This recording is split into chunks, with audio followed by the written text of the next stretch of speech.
자, 그 다음에 오늘의 본론입니다. 본론이 굉장히 늦었죠. 일본과 다른 길을 갈 수 있는 거. 2기 촛불 정부가 만들었는데요. 이건 좀 간단하게 빨리 가겠습니다.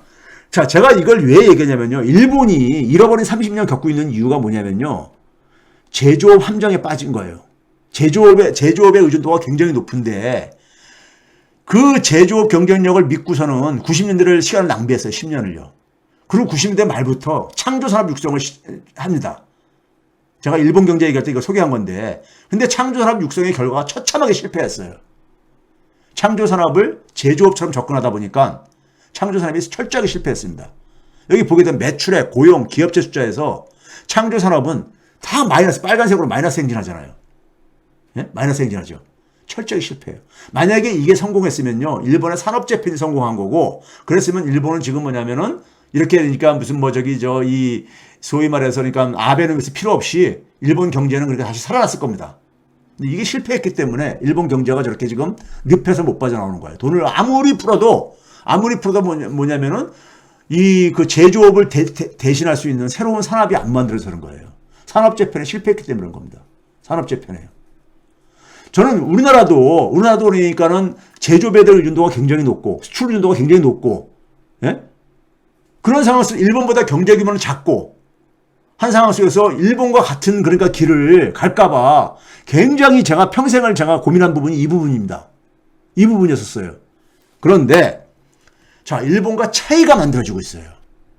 차이가. 한국과 일본의 결정적인 차이는 뭔지 아세요? 정치의 차이입니다. 한국은 정치의 가능성이 열려 있어요. 우리가 한 사회의 구조를 바꿀 때, 경제 시스템을 바꿀 때, 사회 체제를 바꿀 때 가장 중요한 게 뭐냐면 정치의 역할입니다. 정치가 바로 그런 거라는 거잖아요. 시스템을 바꿀 때는 사회 구성원 간의 갈등을 조절해야 되는데 그게 바로 정치가 해야 될 일이거든요. 정치가 해야 될 일입니다. 제가 그래서 늘 뭐냐면 일본이 지금 잃어버린 30년에서 벗어나려면 제2의 메이지 유신이 필요하다 이런 얘기를 하거든요. 제2의 메이지 유신이. 근데 일본은 세습 정치가 굉장히 후진적인 나라이잖아요. 정치가 그러니까는 경제의 발목을 잡고 있는 나라예요. 근데 우리나라는 정치가 그러니까 계속 역동성을 보여주고 있잖아요. 물론 여기에는 수많은 사람의 희생의 결과인 거죠. 수많은 사람들의 희생, 5.18 광주 민주화부터 해가지고 수많은 사람들의 희생의 결과로 인해가지고 많은 사람들이 민주화 운동하다가 고통을 겪고, 예? 심지어 그러니까 목숨까지 잃고 하는 이러한 그러니까 희생 속에서 대한민국의 그러니까 촛불 민주주의가까지 진화를 한 거예요. 이게 K민주주의입니다. 대한민국의 민주주의는요, 서양의 민주주의가 다릅니다. 왜? 민주주의의 성격은요, 민주주의가 지향하는 가치가 똑같다, 목표가 같다 하더라도, 그거를 그러니까는 그 민주주의를 구현하는 그러니까 그 사회 구성원들, 국민들의 그러니까 우리가 그 의식이라든가 국민들이 가지고 있는 문화라든가 이런 거에 따라서 그 민주주의의 내용은 다를 수밖에 없습니다. 다를 수밖에 없어요. 한국은 기본적으로 우리가 흔히 말해서 눈치 문화라고 하잖아요. 근데 민주주의가 성장을 하면서 제가 늘 얘기하죠. 자율성이 장착된 그러니까 이게 주로 뭐냐면 배려, 눈치라는 게 뭐예요? 빠르게 그러니까 남을 그러니까 이게 이 배려하는 이런 게 있는 거잖아요. 예? 그렇죠? 빠르게 이 상황 파악해가지고 하는 거잖아요. 그리고 우리가 굉장히 신속하잖아요. 우리가 굉장히 그러니까 빠른 게 바로 거기서 나오는 겁니다. 근데 이 눈치가 과거 우리가 이 그 독재 권력 하에서는 굉장히 이게 비굴함으로 이게 나타났었는데 민주화가 진행되어지면서 이제 뭐냐면 우리도 이제 쓰면서 이 자존감이 성장하면서 오히려 뭐냐면 눈치 문화가 긍정적인 측면 속에서 남을 배려하고 하는 이런 걸로 했죠. 그래서 우리가 촛불 시위할 때, 촛불 문화 집회할 때 굉장히 성숙된 시민 의식을 보여준 게 바로 그거죠. 자율성. 그다음에 뭐냐면은 남을 배려하는 거 이런 것 때문에요. 자, 이 촛불혁명과 민주주의의 이런 계속해서 성장, 지난주에 얘기했잖아요. 대한민국의 민주주의만이 유일하게 지난 20년 동안에 성장을 했다는 그 속에서 K문화가 나왔잖아요. K문화가. 민주주의와 문화가 결합됐을 때 만들어지는 게 바로 소프트 파워입니다. 뒤에서 이거 얘기를 할게요. 구체적으로요. 근데 이 K문화가 지금 뭐냐면 수출과 경제의 그러니까 구원투수로 지금 나타나고 있어요. 근데 일본은 창조 산업 육성이 처참하게 실패를 했어. 우리는 근데 K 문화라는 게 뭡니까요? 콘텐츠 산업, 그 다음에 창작과 관련된 그러니까 일자리 이런 것들이 가고 있거든요. 그러면서 소프트 파워가 우리가 소프트 파워로 인해 가지고 소위 지정학적인 강자로 지금 부상할 가능성을 얘기하고 있습니다. 이 연장선에서 지금 종전선언 얘기가 나오는 거예요. 과거 같으면 종전선언 이거 말도 못 꺼냈었습니다. 예? 말도 못 꺼냈었잖아요. 종전선언이 되게 되면요, 이거 엄청난 변화가 가능합니다. 한반도의 통합경제가 드디어 부상하는 겁니다. 뒤에서 얘기할게요. 근데 일본은 정치혁명이 불가능해. 구조가. 그러니까 일본 경제는 출구가 없어요. 대외적인 이상은 계속 추락하고 있죠. 일본은 그러니까 지는 해고요. 우리는 지금 떠오르는 해에 일어나는 얘기인 겁니다. 자, K민주주의에서 K문화 그리고 소프트파워로 가는 과정을 간단하게 봐봅시다. 한국인은 뭐냐면 타인의 기분을 빨리 파악해가지고 대인관계를 유지하는 이게 바로 눈치죠. 이런 눈치 문화예요. 근데 이게 민주화 이전에는 굉장히 비굴한 모습에 섰죠. 근데 민주화에 따라서 눈치 문화, 이 사람들이 당당해지면서 소위 말해서 80년대 이후에 태어난 세대들이 굉장히 당당하잖아요. 70대 이후도 마찬가지고요. 이게 눈치 문화가 이제는 뭐냐면 긍정적으로 배려와 공감으로 된 거예요. 눈치라는 게 뭐예요? 상대방을 배려할 수 있는 거고 상대방을 그러니까는 이걸 파악하는 거잖아요. 공감 능력인 거죠. 그다음에 그냥 빨리 파악하는 거야. 그럼 우리가 굉장히 빨라요. 그렇죠? 이게 여러분들 오늘날 K문화의 이 밑바탕이 바로 이거예요. 그래서 그 민주주의를 우리가 가면서 서양 같은 경우는 개인의 존엄을 최고로 여기는 개인주의 문화에 기초한 민주주의라면은 우리는 뭐냐면 상대방을 배려하는 소위 말해서 공감형 민주주의입니다. 공감형 민주주의. 그러니까 세계가 좋아하죠. 자, 우리 민주주의가 언제부터 발전했습니까? 80년 광주민주화 운동부터잖아요. 그렇죠? 그게 민주화 운동이 결실을 본 게 바로 뭐예요? 87년 6월 항쟁으로 소위 절차적 민주주의를 확립하잖아요. 절차적 민주주의요. 87년에 대학교 들어온 연령층이 몇 년생인지 아세요? 68년생입니다. 70년 전후생들이 지금 그러니까 일을 만들고 있잖아요. 70년 전후생들이요. 굉장히 힘든 시절을 겪은 세대들입니다. 70년생이 들어와가지고 졸업할 무렵에 그러니까 외환위기 터지고 막 이렇게 힘든 세대였었어요. 근데 이 세대들이 지금 대한민국의 역사를 바꾸고 있어요. 이 87년 6월 항쟁 때 그러니까 6월 항쟁 이후에 대학에 들어온 사회에 진출한 20대로 사회에 진출한 세대들이 민주주의 가치를 체득한 소위 민주화 세대들이죠. 이 민주화 세대에는 문화적인 열정이 굉장히 높죠. 문화적인 열정이요. 예, 민주주의를 우리 그 이전의 세대들은요 이런 게 없었잖아요. 예? 그냥 바람이 부는 대로 그냥 이렇게 갈대처럼 살아남기 위해서 이렇게 살았었어야 됐었어요. 60년대, 70년대 이런 세대들은. 근데 이 민주화 세대들이 등장하면서 그 문화적 열정이 K문화로 나오죠. 첫 민주화 세대의 문화적인 몸부림이 바로 뭘로 나왔습니까? 이 민주화 세대들이 처음 부딪힌 게 바로 뭐냐면 세계화 물결이었습니다. 김영삼 정부가 내세운 국정목표가 세계화였었잖아요. 거기에 문화적인 모습이 스크린 쿼터로 나왔었잖아요. 이 세계화에 저항을 한 것이 당시에 그러니까는 이 소위 90년대 그러니까는 사회에 진출한 세대들이 처음으로 그러니까 자신들의 그러니까는 몸부림친 하나의 민주주의에 대한 몸부림이었었습니다. 그 세대들 지금 봐보세요. 봉준호 감독 69년생입니다. 네? 69년생. 지금 오징어 게임이라는 기적을 만든 황동혁 감독 71년생이죠. 서태지가 92년도에 데뷔를 하는 72년생이죠. 방시혁 72년생이죠. 그리고 그들의 그러니까는 그들이 같이 호흡을 맞추는 20대들이 바로 뭡니까? 90년대생들이에요. 90년대생들인 겁니다. 이게 민주화의 그러니까는 이 결과라니까요. 문제는 뭐냐면 대한민국 K민주주의의 결과라고요. K민주주의의 결과가 K문화라니까요. 그래서요. 제가 그렇게 얘기하는 게 K문화는요. 그래서 이 속성이 개방성. 굉장히 그러니까 이 개방성을 그러니까 소위 말해서 이 폐쇄적인 그러니까 실력이 아니라 개방적인 실력입니다. 전 세계를 대상으로 해가지고, 예? 이들은 그러니까 항상 이 관심을 갖고 있고요. 근데 뭐냐면은 민주화를 경험하다 보니까 연대 의식이 강하고요.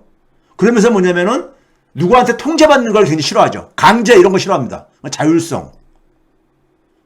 그 자율성에 기반한 협력 이런 것들이죠. 그리고 우리 대한민국 국민들이 가지고 있는 게 뭡니까요? 다른 사람 상대방에 대한 공감 능력들 굉장히 그러니까요. 예? 다른 사람들이 참 안 됐을 때 굉장히 그것에 대해서 그러니까 같이 공감하는 이런 것들. 그게 바로 작년에 문재인 대통령이 표현한 모두의 자유죠. 이게 바로 지난해 K방역에서 그대로 나타난 거 아닙니까? K문화가 없었으면 K방역은 불가능했어요. K방역의 성격이 개방성, 연대, 자율성과 협력, 모두의 자유 이겁니다. 국제사회에다가 모두가 다 이 자유로울 때 그 팬데믹은 종식을 할 수 있다. 그래서 지원과 협력 이런 것들을 연대를 계속 강조할 수 있는 게 대한민국만 할 수 있는 거예요.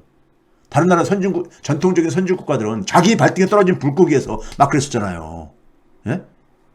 K문화 때문에 K방역이 가능했던 거예요.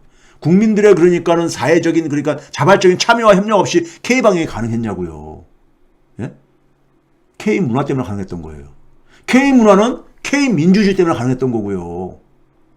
예? 그렇잖아요. 대한민국 민주화를 그러니까는 민주주의 가치를 대한민국 민주주의 가치입니다.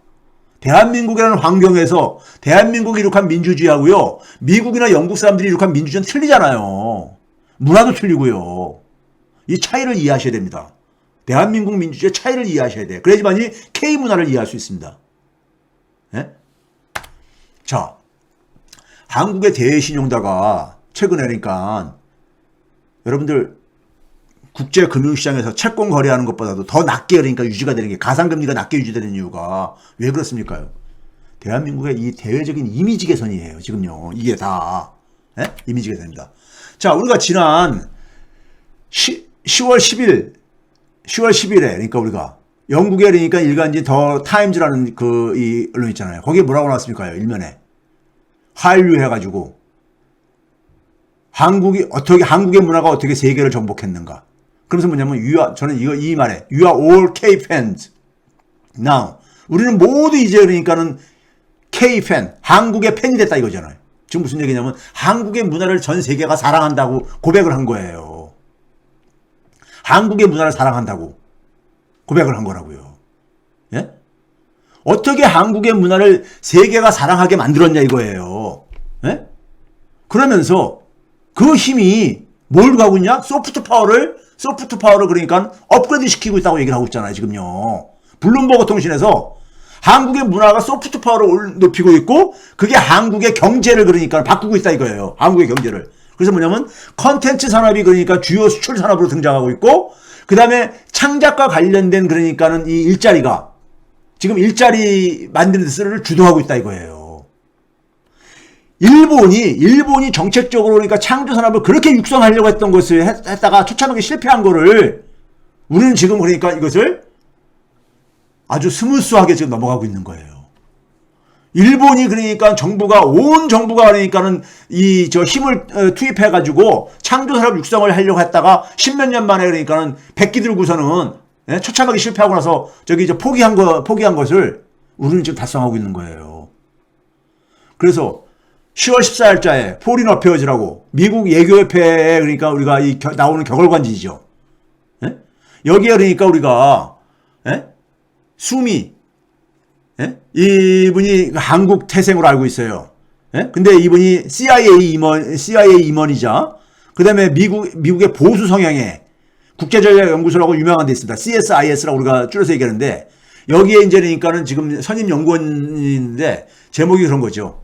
코리안 인베이전, 한국의 어떤 간에 침략 이렇게 갈 수 있는데 이게 뭐냐면은 과거에 그러니까 비틀즈가 그랬을 때 브리티시 인베이전이라고 표현했었어요. 영국의 침략, 미국으로요. 근데 이게 이제 뭐냐면 투 코리안 인베이전으로 바뀌었다 이거예요. 이번에 오징어 게임을 보면서 지금 뭐냐면 K민주주의하고 K문화가 합쳐지면서 소프트 파워 강국으로 한국이 등장하고 있다 이거예요. 소프트 파워 강국으로요. 자, 그래서 무슨 얘기를 하고 있냐면은 오징어 게임은 일단 구성도 굉장히 훌륭했죠. 플롯이 굉장히 훌륭했지만은 공감 명령이 인정받은 거잖아요. 세계인들이 그러니까 공감할 수 있다 보니까 그게 이렇게 전 세계적으로 그러니까 이렇게 지금 이 주목을 받고 있는 거잖아요. 예? 이 공감 명령이 바로 한국인의 문화, 업그레이드된 눈치 문화의 산물이다 이거예요. 그래서 뭐라고 했냐면 한국은 굉장히 작은 나라야. 그러다 보니까 위협적이지가 않죠. 한국이 그러니까는 뭐 어떤 나라를 침략할 거라고 위협을 느끼는 나라 하나도 없잖아요. 우리 주변의 나라들 중에서. 그렇죠? 그러면서 굉장히 쿨한 나라라 이거예요. 쿨한 나라라 이거예요. 아, 멋지다 이거예요, 한국. 이런 인식이 확산되고 있어요. 미국에 대한 미국인들이 한국에 대한 긍정적인 이미지가 2003년만 해도 46%뿐이 안 됐었습니다. 근데 지금 최근에 77%까지 증가했어. 77%까지. 이건 미국의 전통적인 동맹 국가들 있죠. 호주, 영국, 프랑스, 독일보다 높은 수준입니다. 예? 미국인들이 한국을 이렇게 이미지가 개선되고 신뢰를 하게 되면요. 한미 동맹 관계는 내용이 바뀝니다. 여러분 지난 5월달에 한미 정상회담에서 파트너십 용어가 나온 게 우연이 아니라니까요. 이러한 바탕에서 나온 거예요. 이러한 바탕에서. 물론 우리가 미국이 필요로 하는 걸 우리가 갖고 있는 측면도 있죠. 실력도 있어야 되는 거죠. 물론요. 예?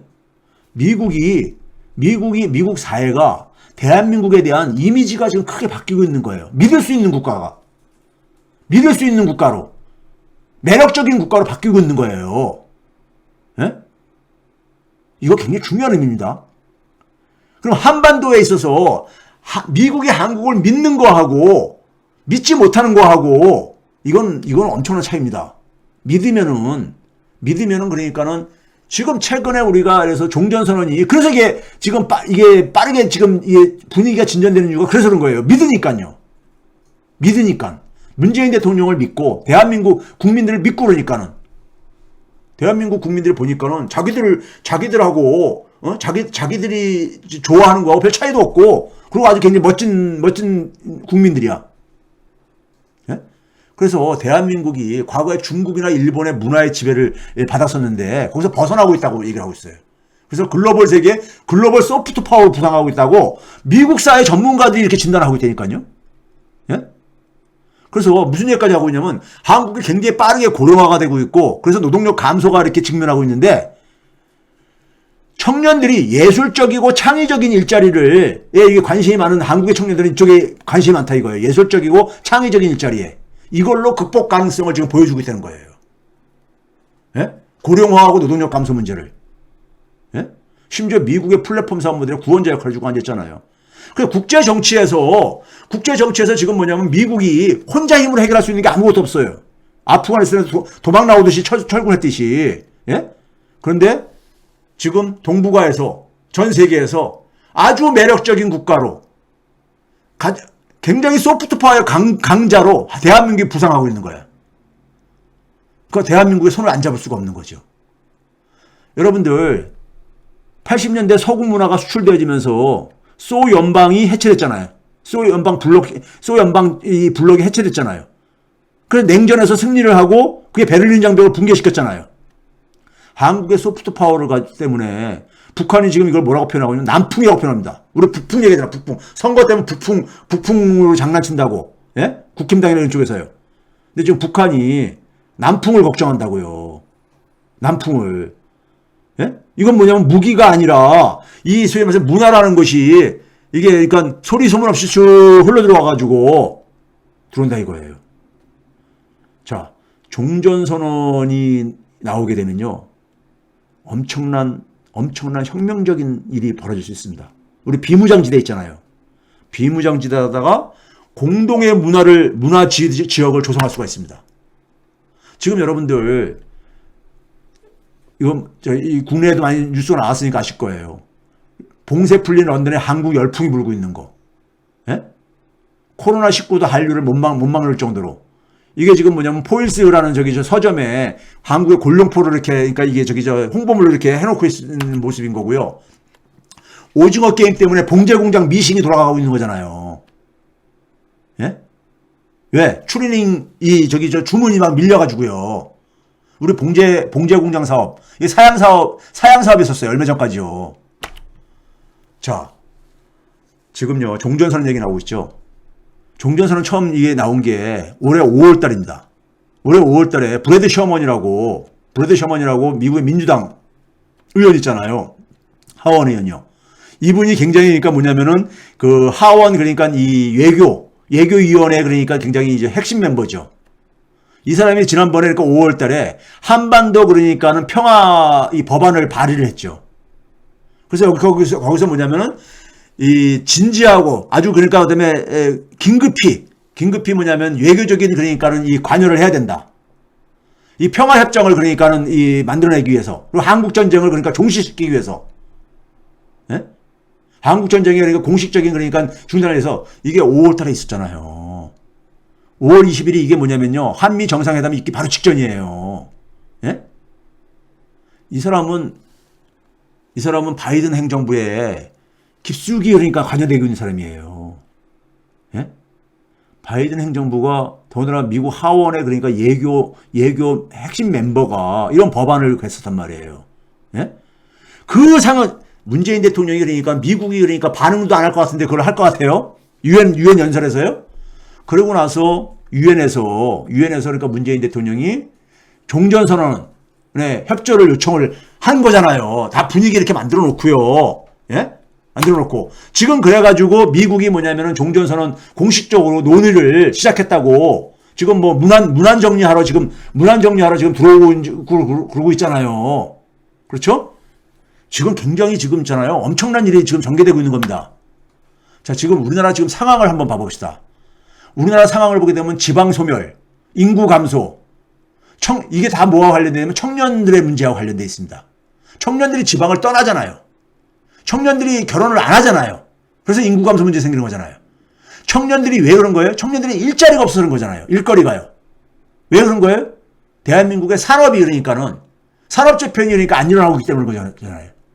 제조업 여기서 못 벗어나고 있기 때문에 그러잖아요. 그런데 이게 지금 뭐냐면 한국의 K문화하고 한국의 소프트파워가 이걸 바꿀 수 있는 가능성을 보여주고 있는 거예요. 제가 뭐냐면 지역에 가게 되면 이런 얘기합니다. 지역 살려면은 청년들이 돌아오게 하고 청년들이 그냥 떠나지 않게 해야 되지 않습니까요? 당연한 얘기죠. 그러려면 지역 산업에다가 지역 산업은 뭡니까? 20세기 유산이잖아요. 예? 지역 산업이라는 것은요. 거기다가 청년의 색깔을 입혀라. 청년의 칼라는 게 뭐예요? 문화죠. 그래서 21세기화 시켜라 이거예요. 21세기화 시켜라 이거예요. 제조업은 물론이고 1차 산업, 자영업 등의 청년을 그러니까 사업 파트너로 영입하라 이거예요. 자, 우리가 기생충이 그러니까 영화제를 휩쓸면서 짜파게티가 수출됐다 그랬죠. 오징어 게임 하면서 각종 거기 관련된 그러니까 우리가 소위 말해서 라면 섭과 달고나 이런 것들, 그 다음에 이 추리닝 이런 것들이 수출되고 있잖아요. 제조업에 콘텐츠가 입혀지는 거잖아요. 제조업에 그러니까 스토리텔링이 결합되는 거잖아요. 그래서 우리가 지난해부터 중소기업 수출이 약진을 하고 있습니다. 전통적인 그러니까 주력 품목들은 아직 그러니까 2018년 수준을 회복을 못했어요. 그런데 중소기업들이 최근에 갑자기 내수는 굉장히 어려운데 수출이 잘 되고 있어요. 농수산품, 화장품, 생활용품 등등이요. 이게 왜 그런 거냐? 문화의 힘이에요. 근데 문화는 누가 주역이냐 이거예요. 청년들이잖아요. 이걸 청년들한테 유탁시키라 이거예요. 지방에 그러니까 나이 드신 50대 이런 제조업체 사장님이 이 문화 이런 거 감각 없잖아요. 디지털 잘 모르잖아요. 청년들에게 이걸 유탁하라 이거예요. 유탁하려는 건 뭐냐면요. 청년들을 직원으로 채용해서는 안 돼요. 누가 거기 갑니까? 청년들이요. 제조업체에. 예? 청년들을 사업 파트너로 영입하라 이거예요. 청년들한테 그러니까는 이 문화를 그러니까 입히는 것을 맡겨라 이거예요. 콘텐츠를 입히고 스토리텔링을 만드는 것을. 그리고 거기에 대해서 정당한 그러니까 성과를 배분해 주라 이겁니다. 사업 파트너니까요. 사업 파트너니까. 그리고 지역의 자영업들도 마켓 관리가 이런 게 진출하기 전에 빨리 플랫폼화 시켜야 되는데 이걸 청년한테 맡기라 이거예요. 그 지역에 그러니까 우리가 공유 플랫폼을 만들어라 이거예요. 그리고 거기서 나오는 데이터를 가지고 청년들이 새로운 사업도 할 수 있게 하고 청년들한테 거기다 보상도 해주고요. 예? 그다음 두 번째, 이걸 가지고 하게 되면 지방소멸 막을 수 있고요. 청년들이 그러면 서울로 왜 옵니까요? 서울에 기회가 더 많기 때문인데 서울에 온다고 해가지고 정규직 일자리를 갖기 힘든 건 마찬가지잖아요. 근데 지방에서 만약에 이렇게 청년들이 진짜 하고 싶은 거를 역할을 맡기게 되면은, 예? 그리고 지방의 자치단체들에서는 주택 지원, 예? 주택 지원, 기본주택 같은 주택 지원, 주거비용 줄여줘야 되죠. 정착할 때까지. 소득, 청년 기본수당이라든가 이런 걸 지원해주고, 정착할 때까지요. 그 다음에 청년들이 자기 사업하려고 할 때는 금융도 지원해주고, 일부 지자체에서 그렇게 하는 데도 있는 걸 알고 있어요. 하라 이거예요. 이렇게 하게 되면 지방의 청년이 다시 돌아온다고요. 서울에 있어봤자 자기가 거기서 꿈을 펼칠 수 없는데, 예? 배달 노동자를 하면서 얘는 꿈이 없잖아요. 그게 꿈은 아니잖아요. 근데 지방에 가서 자기 꿈을 실행할 수 있으면은 다시 돌아가죠. 지방 살리고 새로운 플랫폼 사업 활성화시키게 되고, 우리나라 전통 산업을 다시 우리가 업그레이드 시키고, 그래서 산업 재편을 만들고, 국가적으로는요. 예? 청년들의 일거리 만들어지게 되고, 그럼 청년들이 가정도 가질 것이고, 예? 결혼도 할 것이고요. 그렇죠? 두 번째. 이게 이제 빅딜입니다. 일본이 이게 굉장히 아주 싫어하는 겁니다. 예? 일본이 지금 살살 달래가지고 지금 끌고 가고 있는데, 종전선언을 하기 위해서요. DMZ 지역이 뭡니까? 세계에서 유일무이한 인공자연 생태 지역이에요. 그렇잖아요. 인공적으로 만든 거잖아요. 이게 분단되어 있다 보니까. 이거를 세계적인 생태 관광단지, 그리고 평화의 공원으로 조성하자 이거예요. DMZ를요. 종전선언 됐으면은, 이제 그러니까는 거기서 이제 철군할 수 있는 거잖아요. 그러면 거기서 관광 이런 거를 되게 좋아해요. 외국인들은요. 생태 관광단지 이런 데 그러니까 이 트레킹 하는 거 이런 거요. 예? 관광 서비스 수입 일자리 만들어지죠. 남북 평화 홍보할 수 있죠. 여기에 155마일 되는 이 DMZ 쪽에 휴전선에 모노레일을, 이거 뭐 생태 파괴하는 식이 아닙니다. 지각 위에 이렇게 지상으로 이렇게 그러니까 우리가 모노레일을 까는 거죠. 그리고 트레킹 올레길도 만들고 해가지고, 예? 그래서 건설 플러스 이제 하게 되면 건설업도 연착륙 시킬 수 있잖아요. 우리가 부동산 경기를 부양할 수는 없어요. 예? 부동산 경기 더 이상 그러니까 부동산 경기는. 근데 건설업에 그러니까는 출구가 있어야 될 게 아닙니까? 이쪽으로 연결시키자 이겁니다. 그래서 세계적인 관광지를 개발할 수 있는 거야, DMZ를요. 서비스 산업 하죠? 항공 호텔 산업 활성화할 수 있죠? 그 다음에 우리가 소위 말해서 휴전선 근처에 있는 강원도부터 경기도 이 낙후된 지역을 다시 또 활성화도 시킬 수 있죠? 일자리 만들어지죠? 그렇죠? 거기다가 대박인 건 뭡니까요? 북한도 외화벌이를 할 수 있는 거잖아. 그쪽 지역에서요. 북한도 되게 좋아할 거라고요. 이 부분에 있어서도 청년들의 다양한 아이디어를 여기에 참여시키게 되면요. 공동 개발하고 이걸 해가지고, 예? 그러면은 대한민국의 통합의 분위기는 급속화되어집니다. 급속화되어져요. 예? 지금 종전선언이 지금 우리나라가 지금 뭐냐면 K민주주의에서 K문화로 해가지고 경제와 수출의 구원투수가 되고 있고, 예? 좀 일본의 함정에서 우리는 일본은 소위 말해서 창조산업 육성하려다가 처참히 실패했는데 우리는 그것을 지금 벗어날 수 있는 가능성을 보고 있는 것이고, 예? 거기다가 뭐냐면 우리가 종전선언을 해가지고 DMZ를 매개로 해가지고 한반도를 소위 말해서 아시아와 유럽을 잇는 허브로 한반도가 연결되게 되면요. 한반도는 아시아와 유럽의 허브가 됩니다. 예? 아시아와 아셈이라고 있잖아요, 우리가요. 예?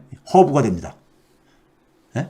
허브가 되시죠. 왜? 저쪽 배를 타고선 바다로 돌아가는 것보다 인도양으로 건너가는 것보다도요. 대륙으로 가는 게 훨씬 빠르거든요. 한반도가 허브가 되는 거죠. 아시아와 유럽을 잇는. 이거 엄청난 사건입니다. 대한민국은 이렇게 출구가 활력을 띠는 희망이 막 넘치는 이런 게 우리 앞에 펼쳐지고 있는 거예요. 제가 자세한 거는 제가 공개를 못 합니다. 예, 이거는 예, 선거 전략하고 관련돼 있기 때문에. 근데 이렇게 했을 때 일본은 사실 근데 지금 앞이 안 보이잖아요. 근데 대한민국이 이렇게 변화갈 수 있으니까 일본이 지금 그렇게 초조한 거예요. 초조한 거예요. 한반도의 평화와 조성이 싫고, 예? 그런데 막을 수가 없는 거예요. 막을 수가 없는 거예요. 미국도 지금 종전선언을 지금 지금 미국이 오케이 하면요, 이건 되는 거죠. 중국은 이미 오케이 한 거, 북한도 오케이 한 거는 거예요. 예? 대한민국에 지금 그러니까 우리가 답답했던 것들이 쫙 뚫리고 있잖아요.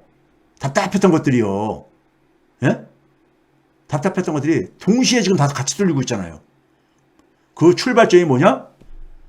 촛불 민주주의입니다. 촛불 시민입니다. 그래서 제가 촛불 시민들 그렇게 사랑하는 이유가 그런 거예요. 제가 괜히 하는 얘기 아닙니다.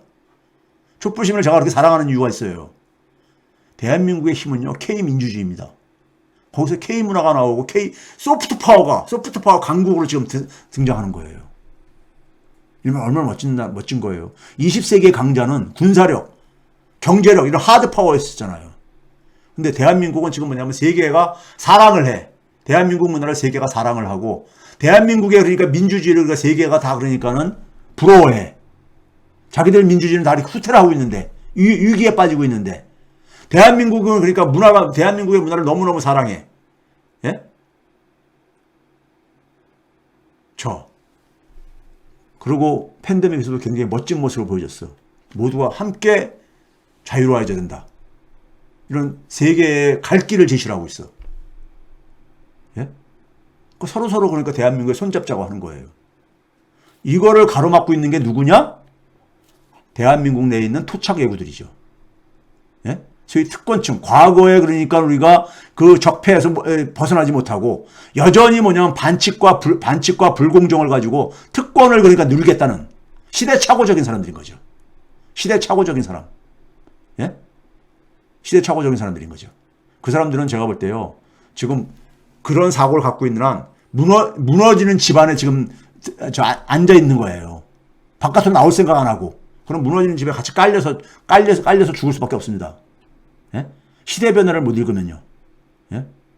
시대 변화를 못 읽으면. 시대가 지금 그러니까 엄청난 변화가 지금 진행되고 있는 거예요. 엄청난 변화가 진행되고 있는 겁니다. 이거를 만들 수 있는 것은 촛불 정부죠.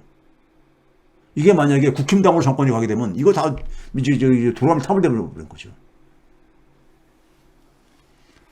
자, 그런 점에서 대한민국은요, 제가 그래서 굉장히 아주 그냥 검찰도 국내 이런 거 국힘당 하는 짓 보게 되면 참 짜증나고 그러잖아요. 근데 우리 미래는 이렇게 열려 있다 보니까는 제가 그래도 힘을 내고 낙관적으로 힘을 낼 수 있는 게 바로 거기에 있습니다. 제가 이렇게 밝게 사는 이유가요.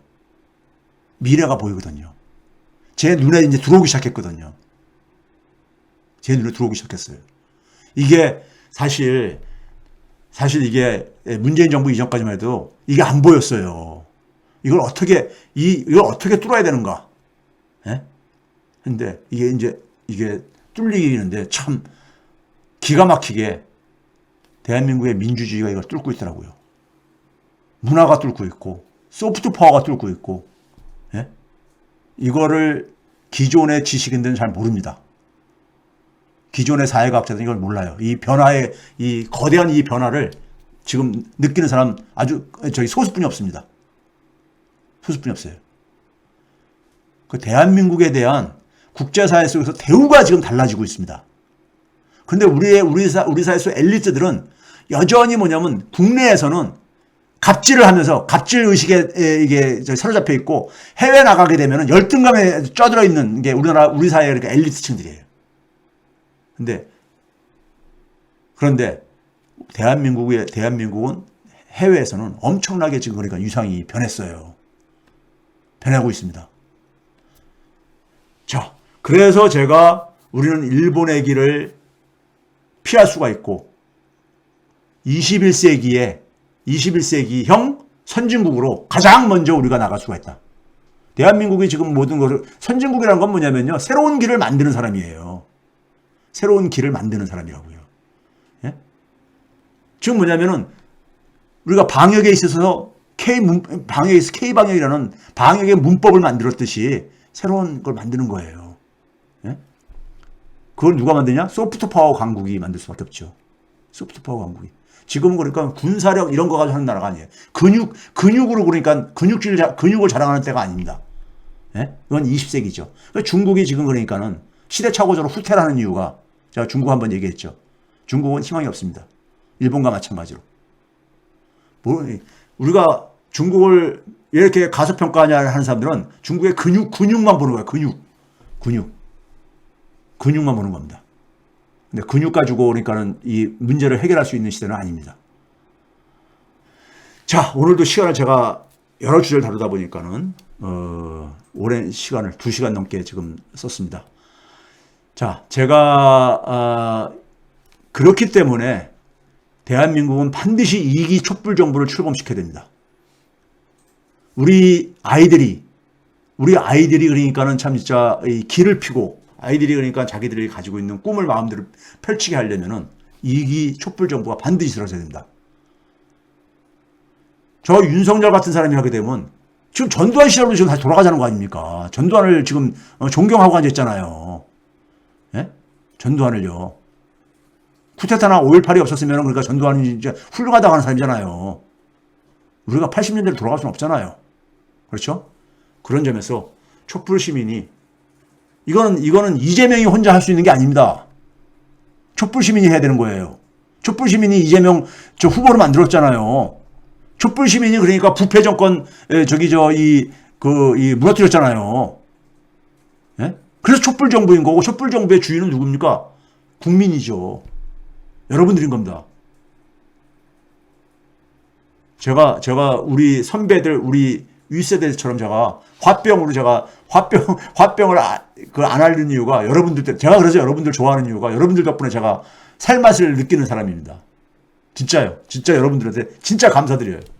여러분들하고 같은 시대에 살고 있기 때문에 제가 너무너무 고마운 거예요. 예? 만약에 60, 70년대 살았으면은 저도 화병 걸려서 아마 오래 못 살았을 것 같아요. 병을 얻어가지고요. 이게 뭐 농담이고요. 근데 하여간 여러분들 때문입니다. 여러분들 진짜 대단해요. 대한민국 국민들이요. 자, 오늘 늦은 시간까지 시청해주신 여러분들 감사드리고요. 오늘 이걸 마치겠습니다. 감사합니다. 사랑합니다. 그리고요.